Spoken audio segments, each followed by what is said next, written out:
We are starting a series today called Everyone is a Time Traveler. And what we're doing with this series is we are kind of looking at the notion of we all live in time. We are all kind of bound by this one common denominator, which is that the planet continues to spin and we continue to experience time alongside everybody else. And our experience of time often has a lot to do with how we see the world. And so we're going to talk a lot about the past and the present and the future. We're going to talk about consciousness. We're going to talk about multiple generations. So we will try and keep that interesting as best we can as we kind of move forward. So to begin that conversation, I have a poster hanging in my wall or in my office at work, which if you don't, I don't work here. I take any opportunity I can to let you know I do not work here. I work at a bank. And I used to be a pastor in Texas, and then my family and we moved up here so that I could come work at a bank, which is a totally normal thing for a former pastor to do. But there's a story behind that. So the story, and this is the poster that hangs on my wall. The one in my office doesn't have all the lines through it, so you'll have to use your imagination. That's our screens. So but I have this poster hanging on my wall, and it is this is the Roman god Janus. And Janus was, for those of you who are not up to date on your Roman theistic history, Janus was the god of time in Rome. And so Janus is depicted, as you can see here, as having one head with two faces. So there's one face that is meant to be looking towards the past, and another face that is meant to be looking towards the future. And so Janus is the idea here is that Janus as the god of time. By the way, the month of January is named for Janus. So the whole idea here is that the Romans believed that we have that time in and of itself is something to be sort of treated with a certain amount of reverence and holiness, because for thousands and thousands of years, humans have had this notion that we have this really kind of fascinating relationship with time itself. We live with an awareness and a reverence about the past. Just because the past is behind us doesn't mean it doesn't matter.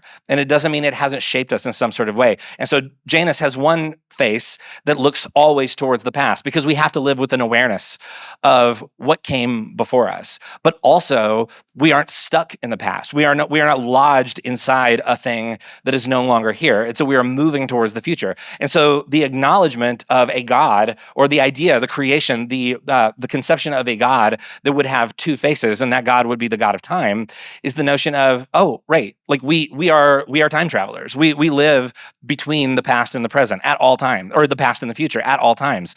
And so we are aware that time is constantly moving forward, which positions us in a constant state of curiosity and awareness of the future. Meanwhile, we actually live inside the present, which is constantly moving out of the past and into the future every second of every day.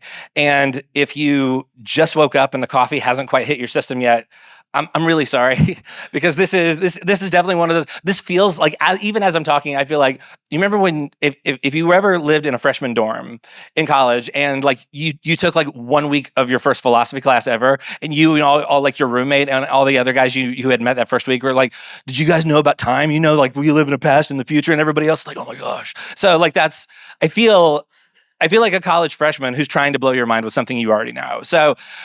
But anyway, so what we're doing with this series is we are going to spend the next few weeks talking about how we relate to these dimensions of time, past and present and future. And then at the end, we're going to spend some time talking about how that informs how we interact with and think about people who are of different generations than we are. So this Janus poster, now that it's gone, I'll tell you about it. So I have a good friend named Corey Fuller, who is a graphic design professor at Oklahoma Baptist University. And I asked him to make this for me when I first started working for the bank. And so the thing is, and that becomes a question I hear I am asked sometimes, which totally reasonable question, is why were you a pastor in Texas and then a banker in Oklahoma? Because that's an odd journey. And I will spare you the whole story because it's too long.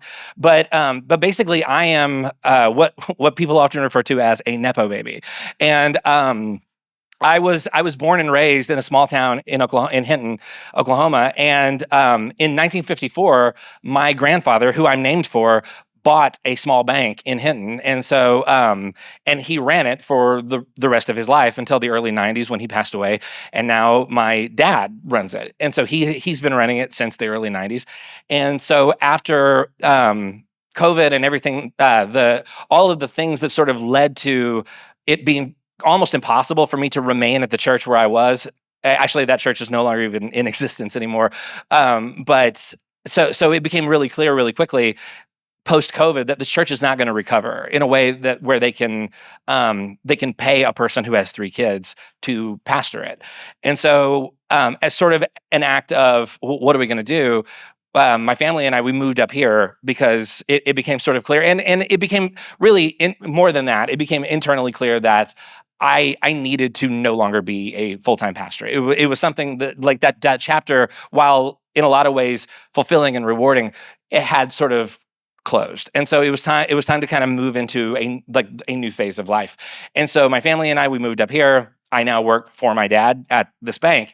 And so I asked my friend Corey if he would make this poster for me, and it's hanging in my wall or on my wall in my office. And the reason that this idea resonates with me is not because like I've converted to yes, I worship Jesus and also the Roman god Janus. It is not out of a sense of like devotion or loyalty. It is this idea that we come from a long line of people who have had this relationship with time, that we both have to look backwards and forwards to have a healthy relationship with the present. And so I have this poster hanging on my wall as a way of sort of reminding me, like, I am stepping into this story, and that my grandfather started in 1954. And so I am a part of this thing. Literally I'm named after this, the person who did this. But also I have to recognize that in order to participate in this in a meaningful way, I can't just repeat the steps that have already been taken. I have to look for new steps to take. I have to look towards the future in a certain kind of way. And so I am in this space. So every single day when I'm at work, I'm looking at this poster of Janus and reminding myself that I have one foot in the past and one foot in the future at all times, just by the nature of me being in this space. And so that's why I have this poster. And so the thing is, we all have something similar to that in our lives. Obviously not exactly like that. That seems like a pretty weird scenario for most people, but we all have something similar in that we are here because the events of the past have brought us to this moment. Like everything about your life before today led you to today. But then we are moving forward, and there are things that we don't know about yet, and there are things that we have not stepped through yet that will continue to shape us and change us in ways that we are not fully aware of or even able to expect in a lot of ways. And so how we interact with now has a lot to do with how we think about then and later. And so today what we're going to do is we're going to talk about the past, because that's kind of the progression of this series. Today we're going to talk about the past, and then we're going to talk about the present, and then the future, and then again we're going to kind of explore some different dimensions of generations. So today, again, we're going to specifically talk about the past. As we enter into 2026 in January, we're going to start by asking, what got us here in the first place? And here's the thing about the past. Everybody has one.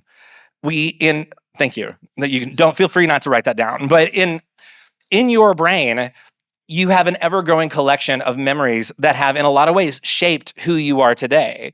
There's lots of other conversations about things like nature versus nurture and just like genetic dispositions. But in a lot of ways, your consciousness is the sum total of your memories up to this moment. And so for some people, the things that got us here, the past, we look back and we wish we could return to those times. Like we have memories, we have experiences, we have maybe relationships that are no longer a part of our lives, and we look back and we kind of long for those things. And we have a word for that. The word is nostalgia.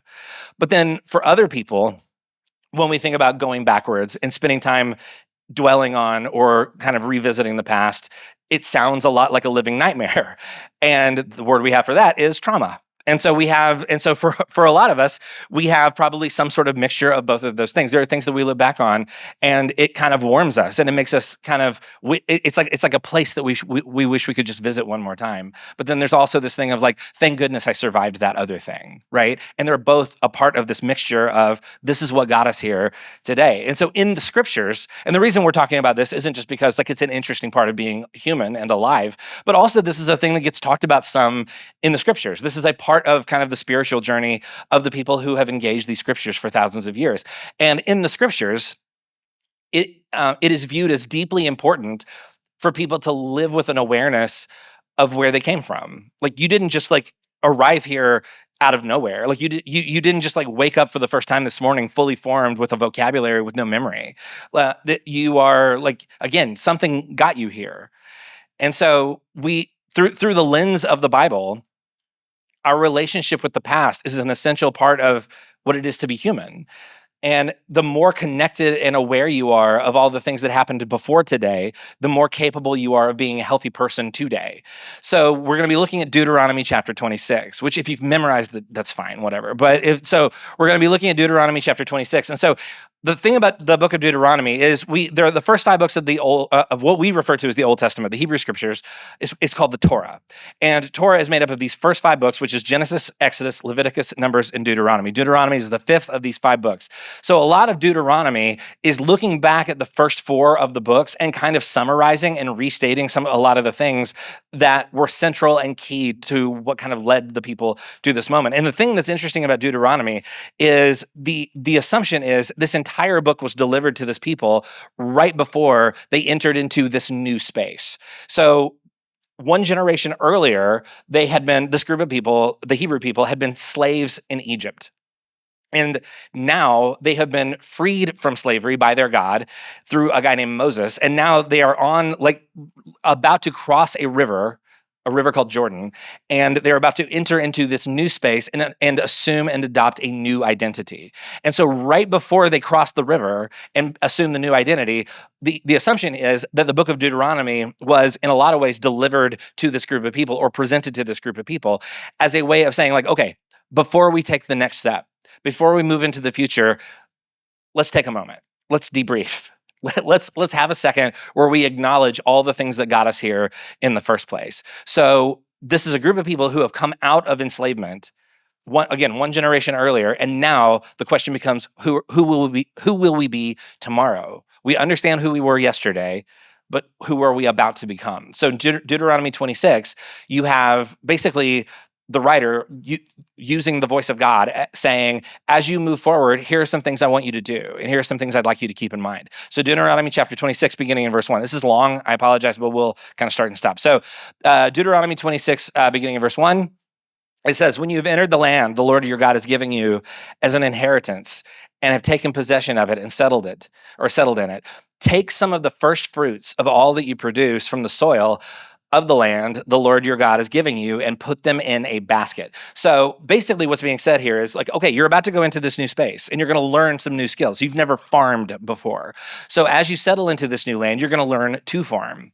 And as you yield your first crops, take some of those first crops and then put them in a basket. So this is reflective of a new skill that you have developed. And so now you have learned to provide for yourself with this new skill. So take part of that and put it in this basket. So then in verse, towards the end of verse 2, it says, then go to the place the Lord your God will choose as a dwelling for his name and say to the priest in office at the time, and this is what you're supposed to say. If you have the basket, you have the basket, you're in front of the priest, and you say, I declare today to the Lord your God that I have come to the land the Lord swore to our ancestors to give us. The priest shall take the basket from your hand and set it down in front of the altar of the Lord your God. Then you shall declare before the Lord your God, my father was a wandering Aramean. And he went, which is, by the way, you're not talking about your literal father. What they're doing is they're calling back several generations, and they're referring to a guy named Abraham. So they're calling all the way back to as far back towards the beginning of the story as they can reach. And whatever you're supposed to say begins with, my father was a wandering Aramean. Another translation of this is, I was a wandering refugee. And it says, and he went down, and my father, who was a wandering Aramean, went down into Egypt with a few people and lived there and became a great nation, powerful and numerous. But the Egyptians mistreated us and made us suffer, subjecting us to harsh labor. Then we cried out to the Lord, the God of our ancestors, and the Lord heard our voice and saw our misery, toil, and oppression. So the Lord brought us up out of Egypt with a mighty hand and an outstretched arm, with great terror and with signs and wonders.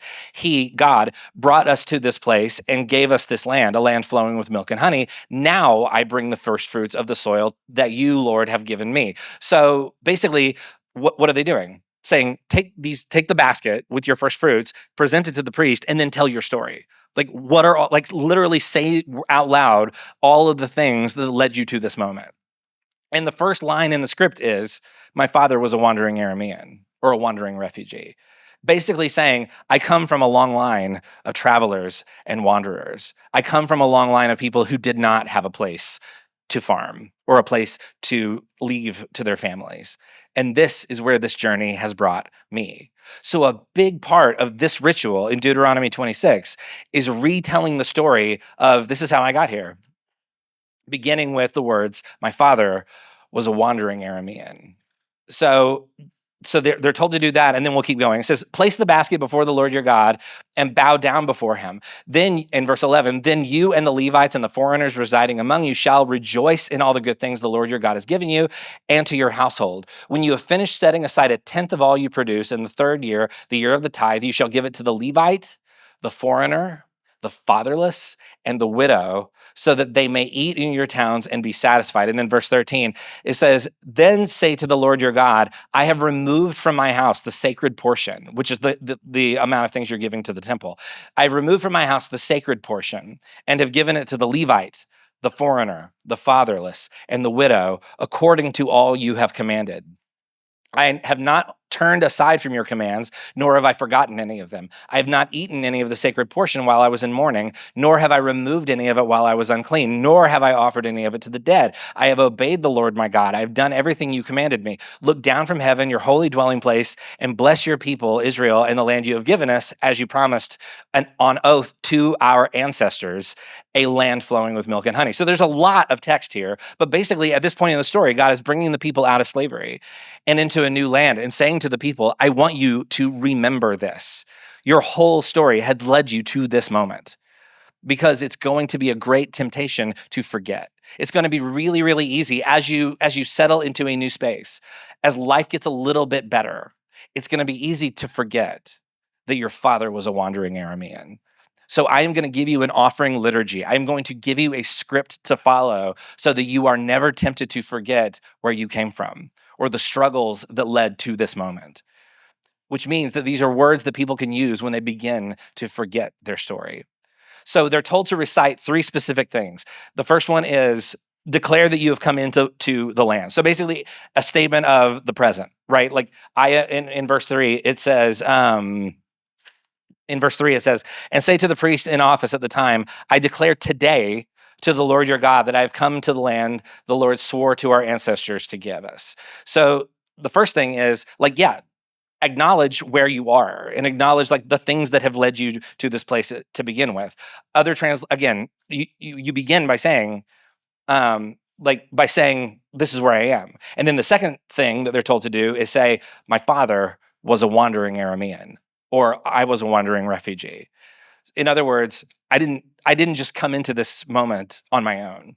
I didn't just wake up one day and arrive here. Something got me here. A struggle, a story preceded this event.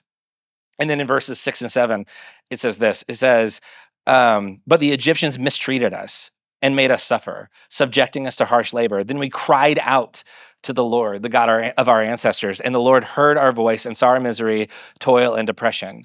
In other words, when you go to the priest, declare that God has been faithful, but also tell your story and remember your pain. Remember that everything hasn't always been easy, that there was struggle, that there was something that you had to sort of push up against, and that there were times where you actually had to cry out because there was nothing else that you could do. So that's the second thing they're told. So they're told, like, acknowledge where you are, acknowledge where you came from, acknowledge the whole story that led you to this moment. And then the third thing that they're told to do is in verse 13. It says, then say to the Lord your God, I have removed from my house the sacred portion and have given it to the Levite, which is the priest, the foreigner, or the people who worked in the temple, the Levite, the foreigner, the fatherless, and the widow. I have not turned aside from your commands, nor have I forgotten any of them. So when they bring the first fruits, the food is given to the people in the community who do not have the resources to provide for themselves. So to summarize, what like all of this text, what is the basic summary of everything you're seeing here? To summarize, basically what this God is saying is, I want you to make a declaration of what I have done. I want you to tell your story, and then I want you to seek to care for those who cannot care for themselves. It's almost as if your understanding of your own story should give you a stronger awareness of the needs of other people. It should elevate our sense of concern and empathy for people who aren't to that point in their story yet. So eventually, that's what's being given to this group of people in Deuteronomy 26. So eventually, the people do cross the Jordan and they enter the land and become prosperous, and they do become wealthy. And so if you fast forward a few hundred years, what you find is exactly what is being warned against here. People have forgotten. They've lost the plot. They have stopped engaging with my father was a wandering Aramean. And you have this prophet named Hosea. Lots of the shorter prophetic books, what are often called the minor prophets in the Hebrew scriptures, a lot of them, if not all of them, address to some degree, we have arrived at a place that we were warned never to arrive at, which is we've forgotten where we came from. We've forgotten our story. So in the book of Hosea, this prophet says this.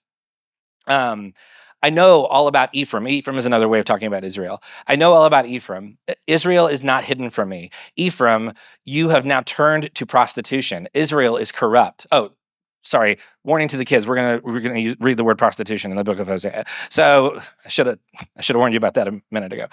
Israel is corrupt. Their deeds do not permit them. It was really nice preaching here. This is probably the last time. So. Their deeds do not permit them to return to their God. A spirit of prostitution is in their hearts, and they do not acknowledge the Lord. So in other words, something has happened internally to this group of people, and now they have in exchange for more comfort, more wealth, whatever, they have forfeited the values and the thing that made them who they were when they first crossed into the space. They've forgotten that their father was a wandering Aramean. And then in Hosea 6, verse 4, it says, what can I do with you, Ephraim? What can I do with you, Judah? Your love is like the morning mist, like the early dew that disappears. Therefore, I cut you in pieces with my prophets. I kill you with words of my mouth. Then my judgment will go forth like the sun. And then in verse 6, for I, God, desire mercy, not sacrifice, and acknowledgement of God rather than burnt offerings. So the point for Hosea is not that we're going to learn all the right words and just recite the right things and do all the correct rituals in the correct way.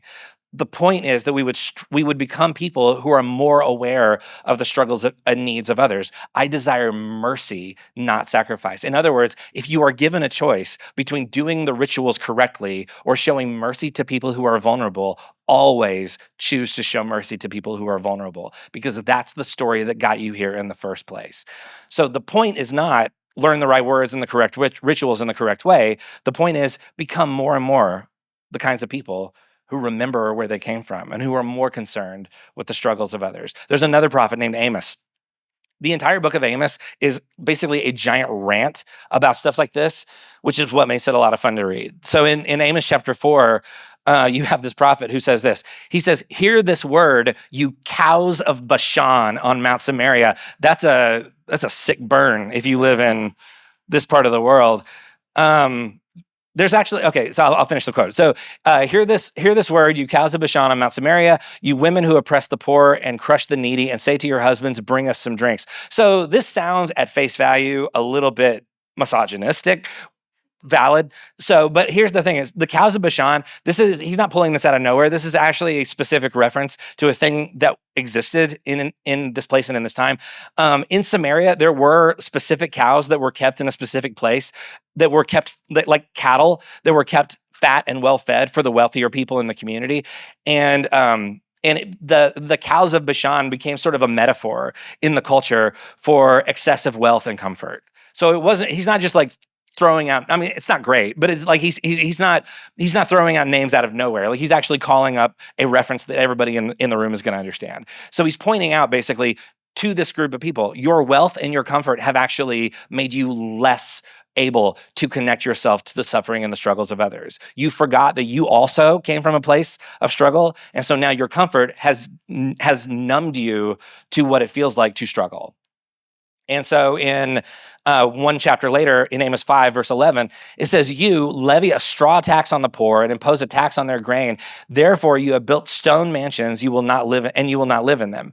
You have planted lush vineyards, you will not drink their wine. For I know how many are your offenses and how great your sins. There are those who oppress the innocent and take bribes and deprive the poor of justice in the courts. So not only are they not helping the most vulnerable, they're actually making their lives harder. He's saying you are actively making things harder for people who are just trying to survive. And then if you jump to chapter 7, verse 7, he writes this. He says, this is what God showed me. The Lord was standing by a wall that had been built true to plumb, which with a plumb line. We'll talk about that in a second. I didn't know what a plumb line was. I had to look this up. So not handy, sorry. So had been built true to plumb with a plumb line in his hand. And the Lord asked me, what do you see, Amos? A plumb line, I replied. Then the Lord said, look, I am setting a plumb line among my people Israel. I will spare them no longer. So a plumb line, I have learned, is a tool of measurement that is supposed to always be 100% straight, correct? I don't know. I can't find my way around Home Depot. So yes, I'm getting a straight, yeah, okay, straight line. So if I'm wrong, let Amy know and she'll absorb that and not tell me about it at all. So so if I got something wrong, tell somebody that won't tell me. So what he's saying is, like, I have a very specific standard of measurement that I am applying to this group of people. And I have set this measurement, and we do not live up to this measurement in the most practical standards. So here's the juxtaposition between Hosea and Amos. Hosea is all about what's going on internally. So Hosea is all about the heart. He's saying you internally have lost your ability to care about things that you needed people to care about when you were the one who was struggling. Amos is a lot more like I don't even care what's going on inside of you. What I'm worried about is what you're doing. Amos is very practical. He has specific points of measurement. He has a plumb line. Are the hungry being fed? No? Well, then we have a problem. Is anyone checking on the widows? If not, why not? Are the poor and the foreigner in our midst struggling? And is anyone doing anything about it? If the questions to all these or if the answers to all these questions are no, Amos is going to keep yelling at them. And so there is a specific sort of like tension that is being articulated here. And it all kind of roots back to where, like, did you ever struggle? Did you need someone to care about your struggles? And then if so, why is it that now that no longer concerns you when it's someone else who is struggling? He points out that God is interested in the well-being of people who live on the margins, which their own story should already remind them of. Anytime they go to the temple and say, my father was a wandering Aramean, there should, in some place in their brains, trigger this response of, oh, right, I needed somebody to care once upon a time. Have you forgotten that your father was a wandering Aramean? Is basically the question being asked by Hosea and Amos. By the way, in all of the Hebrew scriptures, the most common command throughout what we call the Old Testament is not don't murder. It's not be generous, or it's not even care for the foreigner, the poor, and the orphan. That happens a lot. That's not the most. That is not the most commonly repeated commandment in the Old Testament. You know what it is? Remember. The most commonly repeated commandment in the entire Hebrew scriptures is remember. Why do you think that is? Because when we remember our own struggles and our own stories, it becomes so much easier to do all of those other things that we're called to do. When I remember that there was a time when I struggled, when I am able to look back at my own story and my own past and say, right, there was a time when I needed empathy, when I needed concern, when I needed support. And someone gave it to me. When I could remember those things, it becomes so much easier to move forward and perform those kinds of acts for other people. We honor our stories by showing care and empathy towards people who are still in the midst of their own struggles and their own difficulties. Can you imagine finding yourself in a place, in a station of life where it doesn't even matter to you Like whatever, all the struggles that led you here, if other people are going through those things, doesn't concern me. That's not my problem. It used to be, but it's not anymore because I I got through it. Therefore, it's not my problem anymore. Not to be inflammatory, but why not? Can you imagine living in a country that prides itself on being a nation built by immigrants and then becoming openly hostile towards immigrants? Can you imagine knowing that somewhere in your past or in your family history, there was struggle and pain and hopelessness, and then being unconcerned with the struggles and pains and hopelessness of other people? Is it possible that so many of us have forgotten that my father was a wandering Aramean? If we forget our own stories, it becomes so much more difficult to access things like compassion and empathy and connection with others. Our past reminds us that we need to continue to be open hearted and concerned and generous and compassionate towards other people because we needed it once upon a time too. Jesus actually addresses this dynamic pretty often.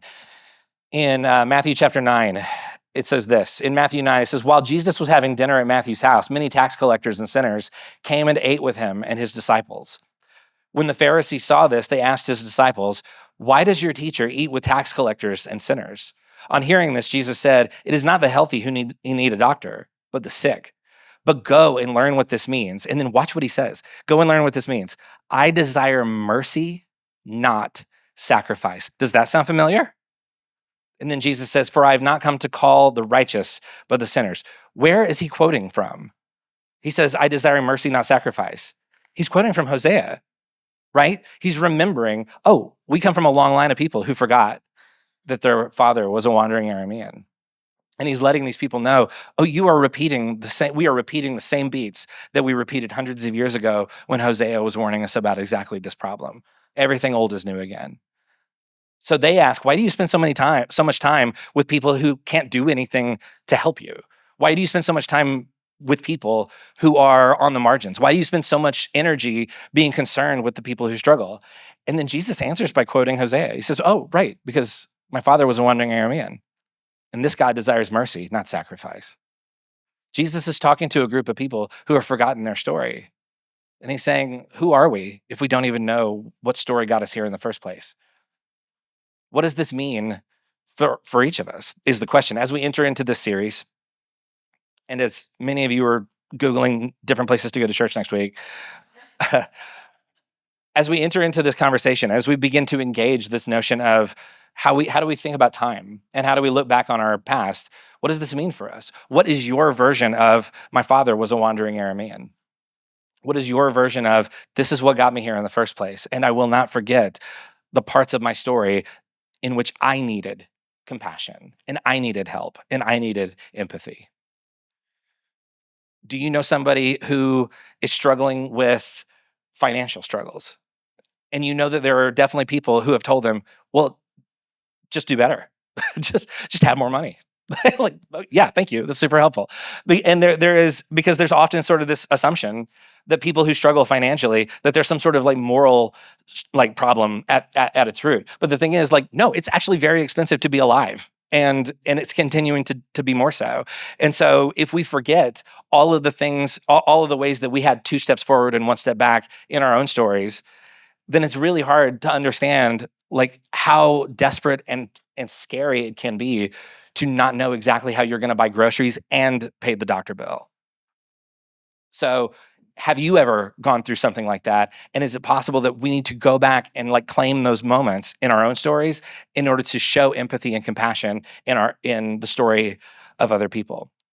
Or like, maybe you're a parent and your kids are older and you've been through it and you've seen all the worst dimensions of what it was like to raise kids. And now somehow everybody survived. They're on their own. They're doing great. And then sometimes maybe you're here in this building and you encounter people with smaller kids and you see them struggling. And it would be very tempting to just look at them and say, ugh, if they only knew what I knew, you know what I mean? Just do this and it'll be fine. No. The best parents, the most self-aware parents are the ones who are able to look at that and say, oh man, I get it. Like those are the hard moments. And maybe you will get through it. And you definitely will at some point get through it by the skin of your teeth. But maybe there's going to be some scar tissue along the way. I remember when our oldest was born, you have lots of people love to give new parents advice. It's like people's favorite hobby. And so and so you'll have people telling you things about like, like they'll say like, oh, you have a new baby. Well, here's the diet that you should be feeding them, or here's the sleep schedule that you should really consider. And I remember hearing a lot of those things and just sort of being like, yeah, because I worked at a church and like people in churches love to give people advice. And so, but I remember the one thing I most appreciated was when I was telling somebody at this church that I worked for that, yeah, we just had a baby. He's about a month old. And this guy, he goes, man, those things can get slippery. He goes, he goes, I remember when we were giving my kid a bath for the first time, I picked him up out of the bath and he slipped right back out of my hands and it scared me to death. Just heads up, buddy, that's going to happen. So I was like, somehow that is the most comforting thing anybody has said to me in this whole journey, because it wasn't like hey, we've got the whole thing figured out. I was like, at one time I dropped a baby and it turned out okay, but man, I sure did drop that baby. And so, anyway, so maybe all that to say, so maybe you are on the other side of your own parenting struggles and you see other parents struggling, and it will be tempting to just go and start offering like, basically just like, here's the parenting book advice I want to give you, rather than just say like, man, I remember exactly what it was like when my kid would freak out on an airplane, or when like, no matter what you did, it just always felt like the wrong thing. I've been there. I get it. I see you. You are not alone. It does get better. And so, so one posture is like, I am acknowledging my story. One posture is, well, I got through it, so it should be easy for you. Like, no, it's not usually how it all goes, is it? So we are invited to remember our stories and to access the compassion and the concern and the empathy that comes along with remembering where we came from. What's a healthy way to deal with the past? For starters, we remember it. That's the one thing we are commanded to do the most. Remember the things that got you here. Remember that your father was a wandering Aramean. Remember that there was struggle that led to this moment, and that your memory of that struggle should compel you to be a more thoughtful, compassionate, loving, merciful person. We're going to take communion. I want to go ahead and invite the ushers to go ahead and come on up and start passing out communion. If you want to take communion with us, you're more than welcome to. Everyone is welcome to take communion. If you don't want to take communion, that's totally okay as well. It's completely up to you. And as we prepare for that, and as we sort of begin to pass this stuff out, my hope is, as we enter into this conversation, as we enter into the series, may our memories and our relationship with our past inspire us to be humble and to be loving and to be compassionate. May we say our own version of my father was a wandering Aramean, and understand that what that means is that we engage the present with a sense of humility and an awareness that there was a story that got us here. And it wasn't a straight line, and it wasn't always easy. And there were lots of things that probably, if we could choose, we would choose that to have it have gone differently. But those are all the parts of our story that got us here. So may we remember those things, and may in remembering those things, we become the kinds of people we were created to be, which is people who show grace and peace and love to the people who are still struggling in their own stories.